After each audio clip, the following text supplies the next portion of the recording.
Pavarotti. Pavarotti? Pavarotti. He gives me chills.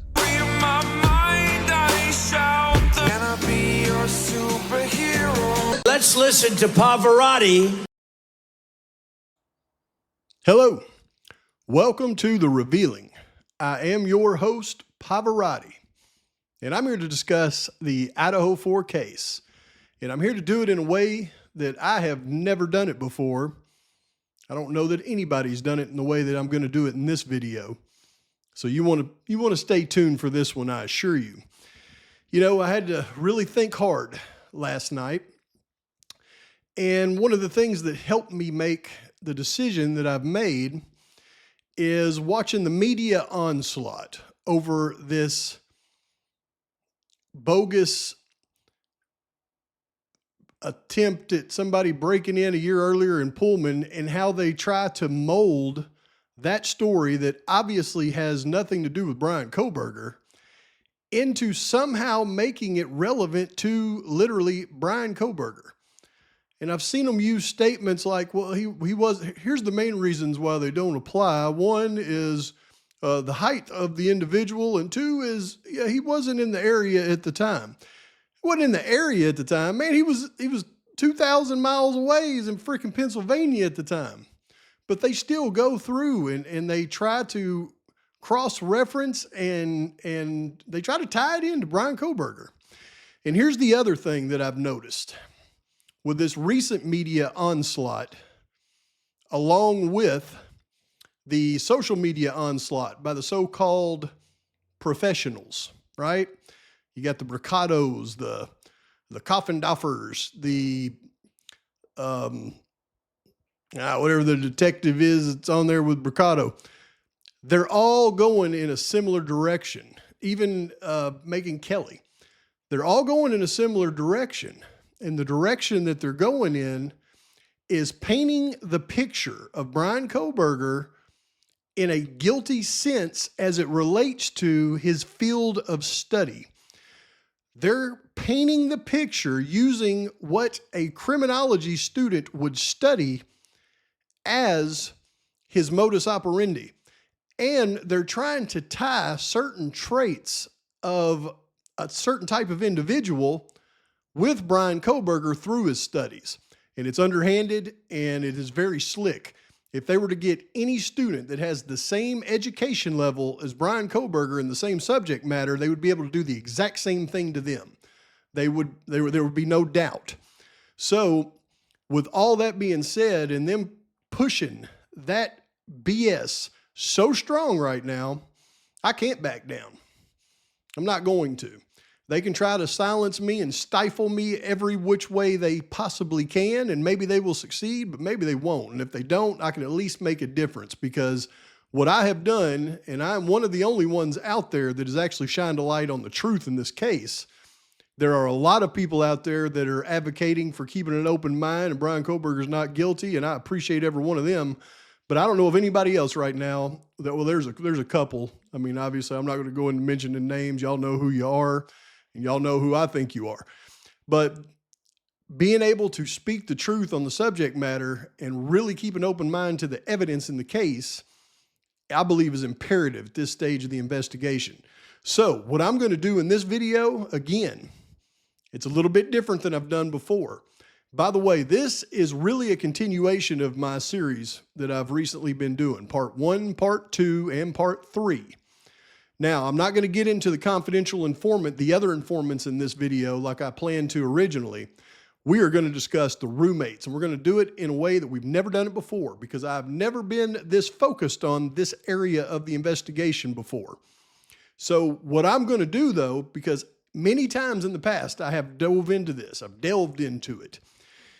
I've always hit a wall, but I've always hit a wall because I've always had doubt in the back of my mind.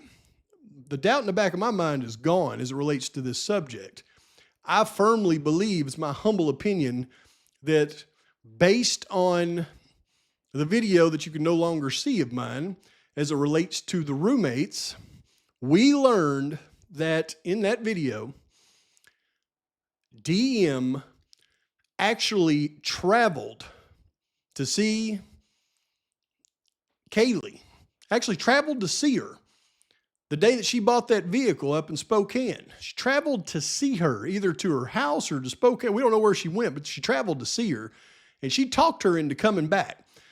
We cannot ignore that fact. She was brought back for a reason. And the things that I went over in the video yesterday really starts to tie into what those reasons could be. But we know that it was a purposeful move on her part. So that opens up many avenues, many doors. But there are 3 questions that I need help with in this video. And as we go through, I'm going to present those 3 questions to you.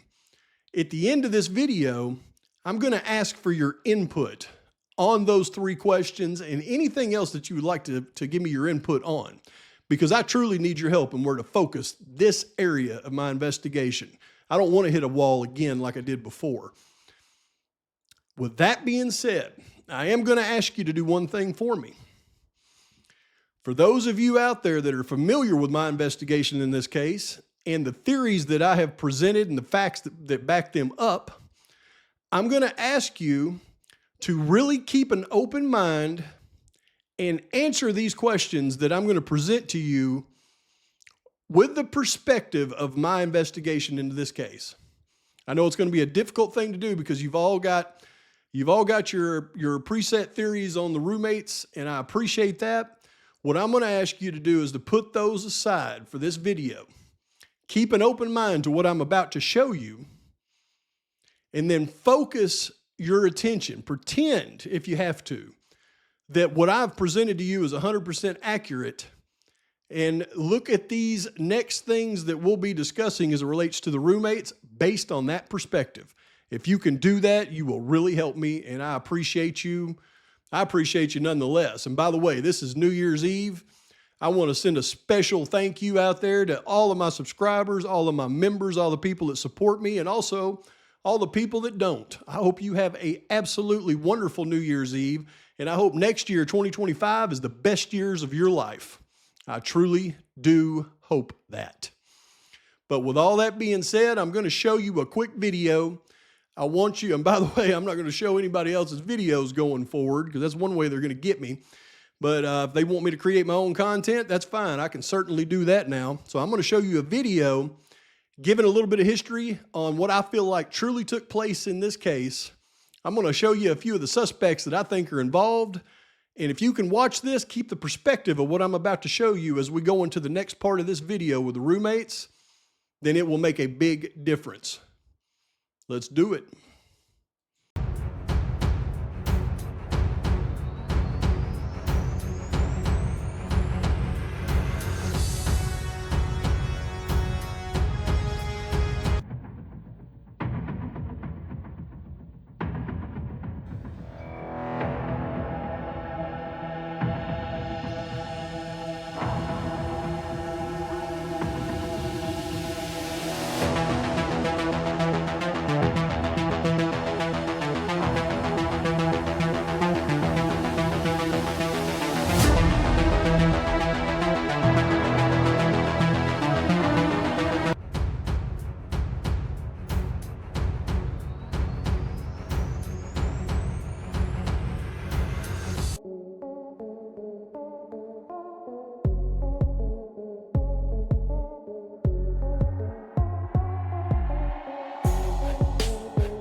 between the words to say the words to remember.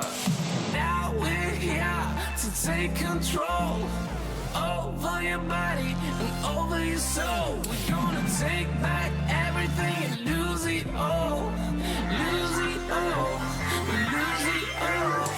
Feel it in your arms. Feel it in your legs. Feel it on your fingertips and feel it in your head. Just let your body go. Just let your body go. Just let your body go and move to the rhythm. Which burger?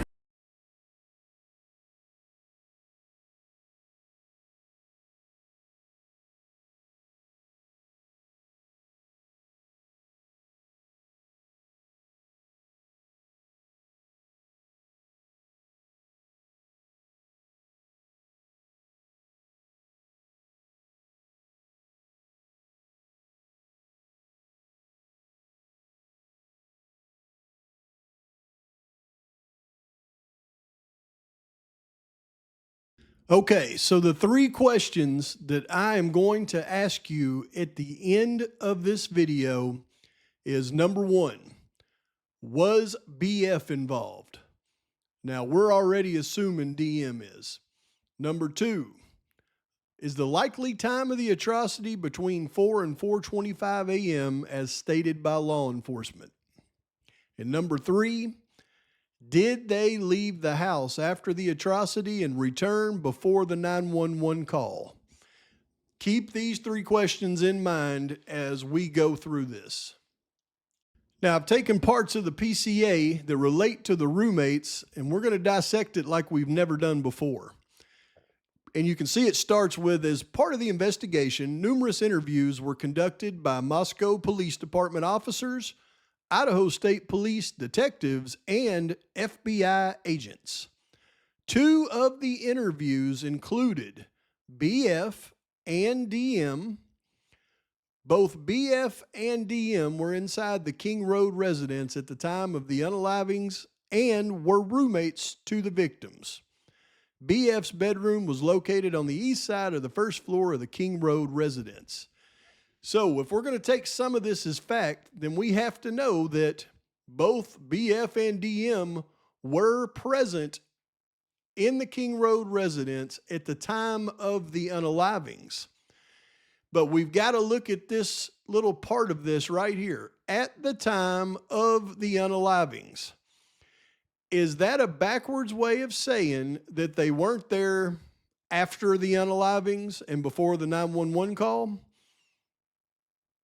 All it's stating is they were there during the time of the unalivings. So we know they're both there during that, but it's leaving a lot for interpretation on what happened afterwards. So keep that in mind. Next, it states, based on numerous interviews conducted by MPD officers, ISP detectives, and FBI agents, as well as my review of evidence, I've learned the following. This is a statement by Brett Payne.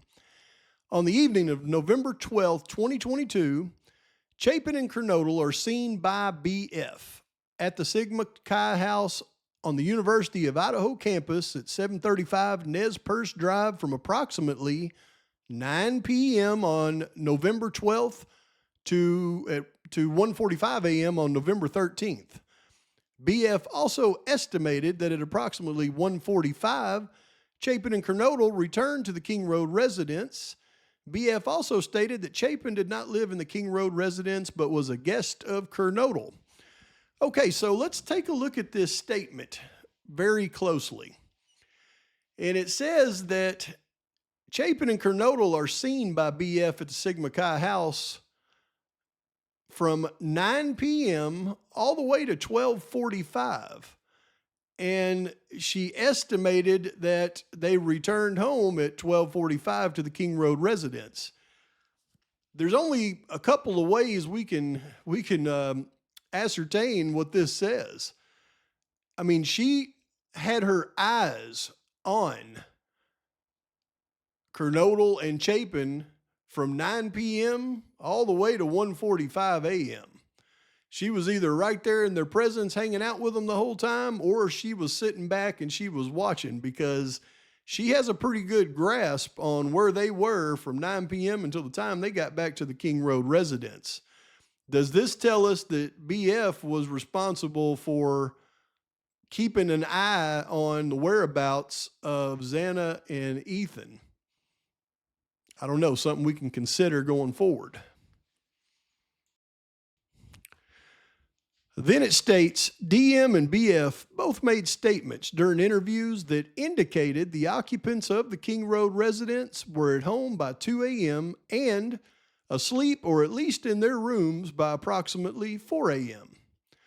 Now, if BF seen them at the party from 9 to 1:45, then both BF and DM knew they were home by 2 and in their room at 4.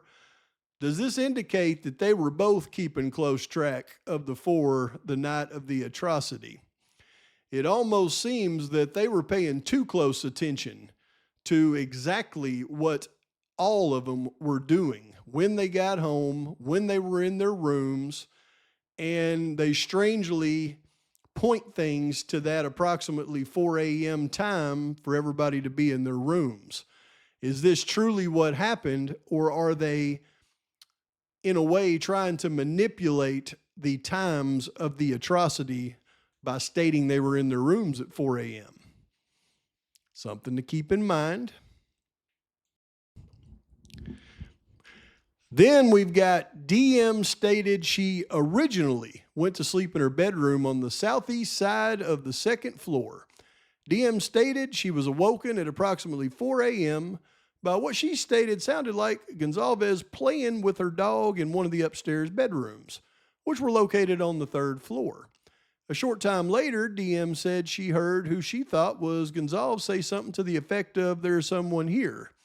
A review of records obtained from a forensic download of Kernodle's phone showed this could also have been Kernodle, as her cellular phone indicated she was likely awake and using the TikTok app at approximately 4:12 a.m. DM stated she looked out of her bedroom but did not see anything when she heard the comment about someone being in the house. DM stated she opened her door a second time when she heard what she thought was crying coming from Kernodle's room. And then DM then said she heard a male voice say something to the effect of, "It's okay, I'm going to help you." Now, there's 100 ways I could break that down, and y'all know it, but I'm going to try to stick to what I'm focusing on in this video. And those are those 3 questions that I asked you in the beginning. But when we see the statement, DM stated she originally, now we've always wondered about this originally statement. But does that originally mean that DM went to BF's room after the atrocity, or does it mean she left the home after the atrocity? Because we know that she didn't stay in her room, or it wouldn't have stated she originally went to sleep in her bedroom. So something else, food for thought. Then we have this. DM stated she opened her door for the 3rd time after she heard the crying, which we know that she heard the crying on the 2nd time. Saw a figure clad in black clothing, wearing a mask that covered the person's mouth and nose, walking towards her. DM described the figure as 5'10" or taller, male, not very muscular, but athletically built, with bushy eyebrows. The male walked past DM as she stood in a frozen shock phase. The male walked towards the backsliding glass door. DM locked herself in her room after seeing the male. DM did not state that she recognized the male. This leads investigators to believe that the unaliver left the scene. It doesn't say she stayed locked in the room. Did she leave the home with BF after this? But more importantly, let's just take a look at something real quick here, because this is a sequence of events. Excuse me. It says the male walked past DM as she stood in a frozen shock phase. A lot of people take that and they try to expand that frozen shock phase to the whole night. But if you clearly look at what is stated right here, it says the male walked past DM as she stood in a frozen shock phase. That's one. Then number 2, the male walks toward the backsliding glass door. Okay, this is a sequence of events. She's frozen. She opens the door. She's frozen. He walks right past her, coming towards her. You can tell it because she's in a frozen shock phase and she's looking at him. And then part 2 is him walking away from her. The male walked towards the backsliding glass door. She's obviously still standing there holding that door open in her frozen shock phase. But then before he actually exits the backsliding glass door, because it doesn't say that she's seen him do that, she came out of her frozen shock phase. Because at this point, number 3 happens. DM locked herself in her room after seeing the male. You see, that was the end of the frozen shock phase when she shut the door and locked it. And that would have happened before he went out the backsliding glass door, and we know that because it leads investigators to believe that the unaliver left the scene. She didn't say she's seen him leave the scene. So that's a 3-step process. She was only in a frozen shock phase long enough for him to walk right up, look her in the face, and walk past her. And this is what he would have seen.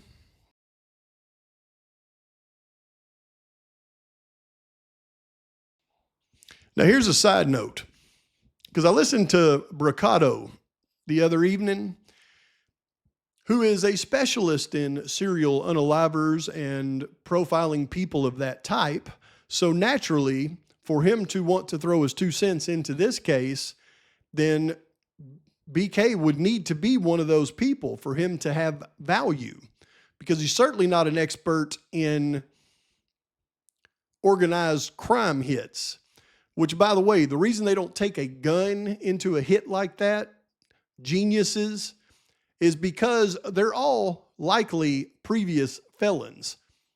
If they carry a gun with them, they get pulled over, they all have charges for carrying concealed weapons as a felon. I mean, that's the end of their night. So they don't take a gun with them. They certainly don't take a gun with them because it's going to make a lot of noise and it's going to bring the heat in on them. That's not how an operation like that goes. They know how to do it because they've done it in prison many times. They go in, they commit the atrocity, they change their clothes on the spot, and then they leave. That's how they do it in prison. That's how they did it in this case. But I listened to Bricado say the most ignorant thing I've ever heard anybody say in my life, other than the guy in the court TV video that says, well, really, no evidence is usually the best evidence. I mean, that's the dumbest thing I've ever heard. But Bricado said something equally as dumb. He said, they would never leave a witness. Cartels would never leave a witness. Leaving witnesses, that's the end. That's days of old.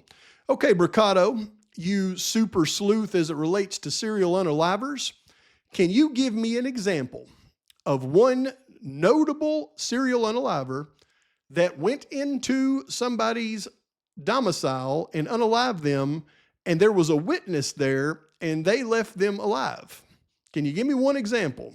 Can you give me 2 examples? I bet you can't. Not one of not a notable one, because they never left anybody else alive. If there was witnesses, they were dispatched. Serial unalivers are more apt to dispatch witnesses than the cartel, I assure you. And if they already have an in with the person that they're not unaliving, well, you can bet they're going to live. And we know now, we can ascertain now that they knew her. Then, of course, we have this timeline from law enforcement, 4 to 4:25 a.m. Where do they get that? The combination of DM's statement to law enforcement, reviews of forensic downloads of records from BF and DM's phone, and video of a suspect video as described below leads investigators to believe the unalivings occurred between 4 and 4:25 a.m. During the processing of the crime scene, investigators found a latent shoe print. This was located during the second processing of the crime scene by Idaho State Police forensic team by first using a presumptive blood test and then amino black, a protein stain that detects the presence of cellular material. The detected shoe print showed a diamond-shaped pattern similar to the pattern of a Vans-type shoe sole just outside the door of DM's bedroom, located on the 2nd floor. This is consistent with DM's statement regarding the suspect's path of travel. Well, let me ask you this. Since you did not find that during the first processing of the crime scene, and you had umpteen million forensic examiners and law enforcement trampling around the place, and then you found it on the second processing of the crime scene, wouldn't the second processing indicate that it was put there after the first processing by a member of law enforcement or that forensic team? They obviously have stepped in something somewhere in the crime scene and then walked past that area and then left an undetected by the eye footprint. And then these monkeys process it and then go back and do a second process and find the monkey's footprint. And now they think it's evidence in the case that backs up DM's statement. Good grief. But again, let me remind you of those three questions I'm going to ask you at the end of this. Number one, was BF involved? Number two, was the likely time of the atrocity 4 to 4:25 a.m. that law enforcement stated? And number three, did they leave the house after the atrocity and return before the 911 call? Keep those in mind. Next, it says, Chapin and Kernodle are seen by BF at the Sigma Chi house on the University of Idaho campus at Nez Perce Drive approximately 9 p.m. on November 12th to 1:45 a.m. on November 13th. BF also estimated that at approximately 1:45 a.m., Chapin and Kernodle returned to the King Road residence. Was she keeping tabs on them? That's, I think, a couple of important things to keep in mind when we answer this question honestly to ourselves. Next, we have the likely time of the atrocity, according to law enforcement, is 4 to 4:25 a.m. Do we really believe this to be the case? Let's look at evidence that may contradict it. The combination of DM's statement to law enforcement, and note, it doesn't state DM and BF's statement to law enforcement, just DM's. Forensic download reviews of BF and DM's phone. Now, could these messages be purposeful to throw off the timeline? Did they purposefully text each other to try to manipulate the time of the atrocity and throw off the investigation? And finally, a suspect vehicle video is described below. And that car is seen entering the neighborhood at 3:29, leaving at 4:20, not 4 to 4:25. So how is the movements of that vehicle related to the time of the atrocity? That part to me just doesn't make sense. Now, last is, did they leave the house after the atrocity and return before the 911 call? Nothing in the PCA indicates what DM or BF did after the atrocity. Also, where was DM the night of the atrocity before the unalivings, and why is that not stated in the PCA? That's kind of a side question. But when we really focus in on all of the events as it relates to the roommates in the case, after DM having her frozen shock phase and locking her door and texting BF, nothing else is said at all about the roommates, except that, you know, they dialed 911 at noon the next day.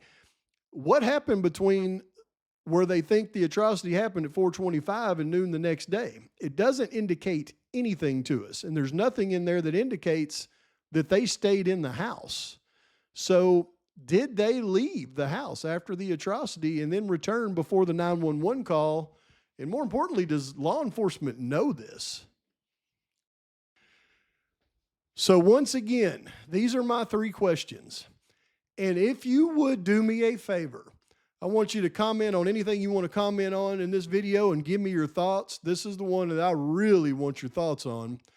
But along with your comment, if you would do me the favor of typing in 1, 2, and 3, and next to those, just put the number 1 and put either a Y for yes or an N for no next to it. Put the number 2, a Y for yes, an N for no next to it, and a number 3 with a Y for yes and an N to no next to it. And then I'm going to compile all of those yeses and nos, And I want to get a true percentage based on everything we discussed in this video, not just some blind survey that people put out and ask a question.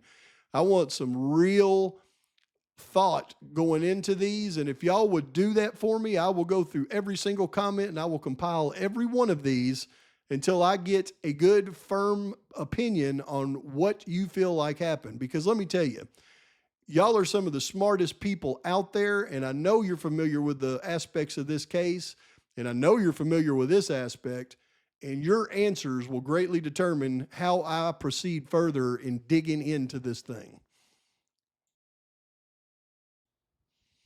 Now, you may think this is a redundant exercise and it's not meaningful to me, but I assure you, you would be incorrect as it relates to this topic, because I even went as far as to give my opinion of evidence that would back up if you believe things like the atrocity didn't happen between 4 and 425. You see, that is a very, very difficult thing for me to get my mind around, because if the timeline by law enforcement is incorrect on the time of the atrocity, then it does actually throw off things in my investigation. So that is something that I've held on to for a long time, is the timeline of the atrocity. And for me to take an honest look and go in the right direction in this investigation, I have to know that I am wrong on that if I am. The only way I'm going to be able to determine that is by your responses. So, and the other two questions are very important as well as to how I proceed and what I look for. Because let me tell you, when I dive into a subject, I don't just dive in willy-nilly. Y'all know that. I mean, I really do deep dives. I will spend a long time on this subject, and I need to do it without blinders on. I need to do it without roadblocks in my mind. If I can get a good grasp of what you think, and I'm going to take your opinion and I'm going to pretend it's mine, whether it is or not, as I proceed in this investigation. So I do ask for your help, and I hope you will accommodate me on that. But what I do also want to say is this has been a very interesting year. I hope next year is some of the best times this country has ever had, and I hope it's that way for you as well. So with this being New Year's Eve, let me take a moment and say Happy New Year's Eve, happy early New Year's, and I hope everybody has a wonderful evening. I hope everybody takes precautions to be safe this evening. Even if you're not doing anything, if you get out and about, you need to be aware of your surroundings and what's going on, because other people that are having a good time could spill over into you. And I want everybody to be very careful tonight because of that. But have a wonderful evening. Have an awesome New Year's Day. Have a wonderful New Year. From Pavarotti and family to y'all, I hope it's the best year of your lives. Please, if you would, like and subscribe to this channel. And then please post your comments and your thoughts and your criticisms. I mean, I want all of that. And if you don't mind, please do what I ask as far as listing your answers to those questions, because, again, it will help me in where I focus my efforts going forward. Folks, thank you so much for everybody that supported me this year, and Pavarotti is out. I was an ordinary boy until I broke the rules.